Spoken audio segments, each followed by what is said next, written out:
It's time now for a look at the latest in local news. In the news, the Wayne County Commissioners met for their regular monthly meeting Monday evening. Under old business, they've submitted the three names to be considered by the Hospital Authority Board for District 3, which is currently served by Doug Ellis. His term ended June 30th, but he's willing to continue to serve. But the board requests three names submitted by the county commissioners.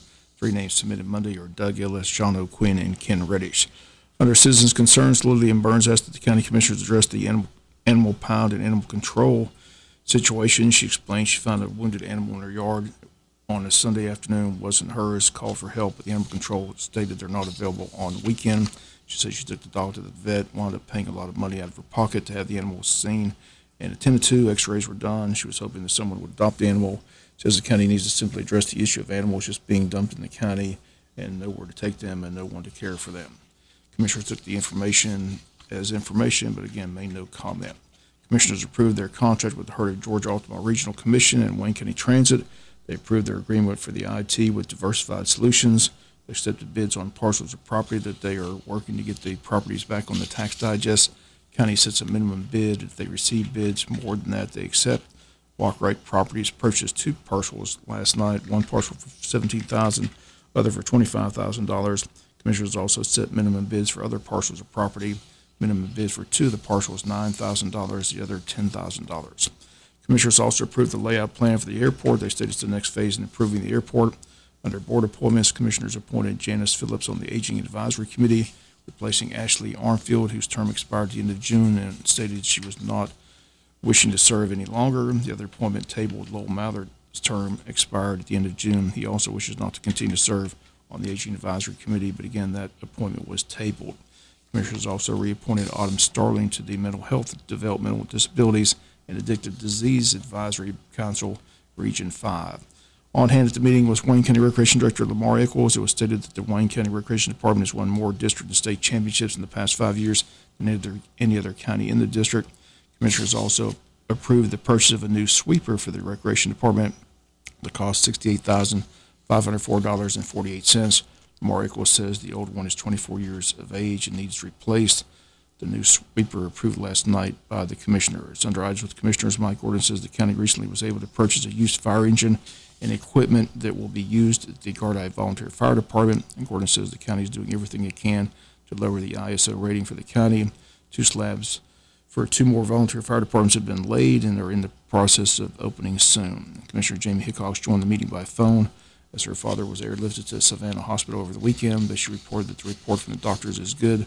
She wanted to thank the Wayne County EMS and the Area Vac team for their excellent response and treatment of her father. She also thanked all those who had been praying for her father. Once again, she reported that the report from the doctors is good news and no surgery was needed.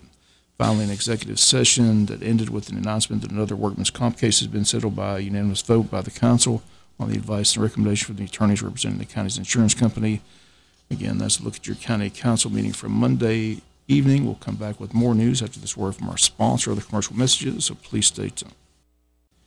Other news, a military vehicle drove into the front of the 3rd Infantry Division headquarters at the Fort Stewart on Monday morning around 10 a.m. According to the Fort Stewart press release, there were no injuries reported and the driver's been arrested, and U.S. Army criminal investigators and military police are conducting the investigation. They report that the driver does have prior military experience but is not currently an active member of the military. They've not released the name of the person arrested. Fort Stewart personnel says there's no active threat at this time, and they state the incident remains under investigation. And the incident occurred yesterday morning around 10 a.m. City of Jesup has a budget as the council mayor held a special call meeting this past Friday for the second reading of their budget. First took place at their regular meeting last Thursday. The meeting held Thursday due to Tuesday being the July 4th holiday.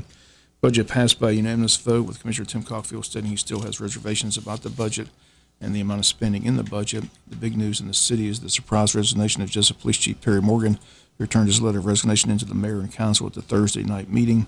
His last day is this Wednesday, July the 12th. He's set to join us Thursday morning on the Butch and Bob Show.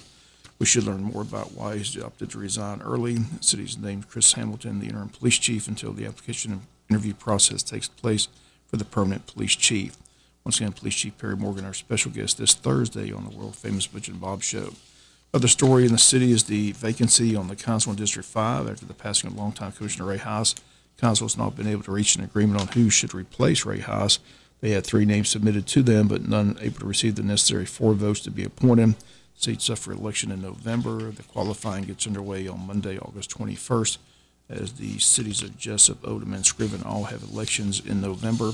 According to Jesup City Attorney Michael Connor, the council cannot reach an agreement in 45 days. The selection and appointment falls in the hands of the state governor. 45-day period begins today. There's still the question of whether or not the governor has to make an appointment, whether he can simply let the election in November decide who will be the next commissioner. Still trying to get that clarification from the governor's office this week. If that occurs, the seat would remain vacant until January of 2024, as that's when the newly elected commissioner would take office. Former city manager Mike Deal was one of the three names submitted, has indicated he'll be a candidate for that District 5 seat in November. But Commissioners Stanley Todd, Shirley Armstrong, and Pamela Schuman voted against his nomination. Other two candidates were David Baldwin and former Mayor David Earl Keith. The vote on David Earl Keith was 3-2 in favor, with Commissioners Bill Harvey and Tim Cockfield voting against. So again, without the four necessary votes, the seat remains vacant at this time. Since the votes, both David Earl Keith and David Baldwin have withdrawn their name from consideration altogether. At the Thursday meeting, the appointment was discussed, but no motion was made. It was apparent that anyone nominated will not receive the necessary 4 votes.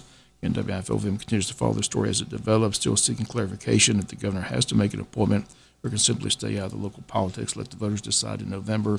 Mayor Ralph Hickox called the situation an embarrassment to the city of Jesup.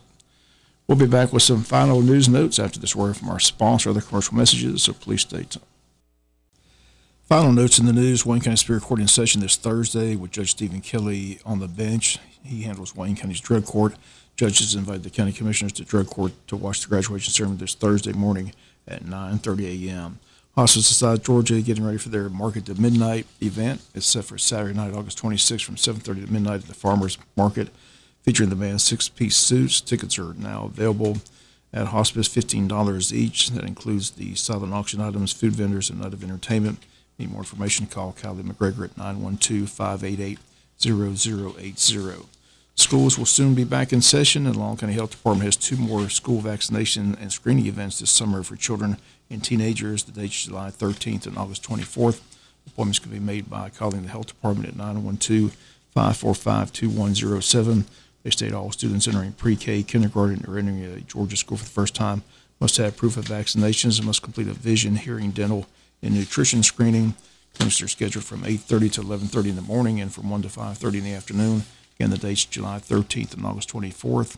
Need to make an appointment, call 912-545-2107. That's going to do it for latest in local news. Sports comes your way in a few minutes. Bob Morgan, have a great day.